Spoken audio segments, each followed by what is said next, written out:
কতদিন আগে মনে হচ্ছে? এই পরে তো মাসখানেকের উপরে বই, এর ভিতরে তো 2-3 জন 4-5 জন ঠিকও করে দিয়ে গেছে। পরে পরে তো যে আবার বৃষ্টিতে ভেঙে গেছে, মনে হয় ঠিক মতো পুরোপুরি হয় নাই, সেজন্য মনে ভেঙে গেছে।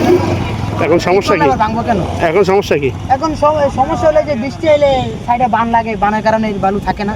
যদি পাকা করে দিত সাইডটা তো আর ভাঙতো না। মানে এখন সমস্যা নেই কোনো? এখন তো সমস্যা আছে, যে ভাঙে গেছে, গাড়ি ঘোড়া চলতে পারে না, রাত্রে করে হুন্ডা পড়ে যায়, মানুষজনের মাথা মোটা ভাঙা যায়, দুজনের মাথা ফেটে গেছে। কারণ রাত্রে আমরা দিনের বেলা এখানে লোকজন থাকলে মানুষ ধরে, কিন্তু রাত্রে যদি চলে যায় তখন একটা অ্যাক্সিডেন্ট হলে কি করবো? তখন দেখার কেউ নেই। যে ব্যথা পায় একটা এই ভক্তি বুঝি।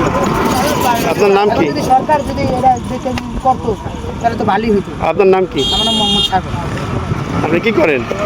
আমার দোকান আছে, চার দোকান। দেশের এই চরম দুর্গতি অবস্থায় আপনাদের পাশে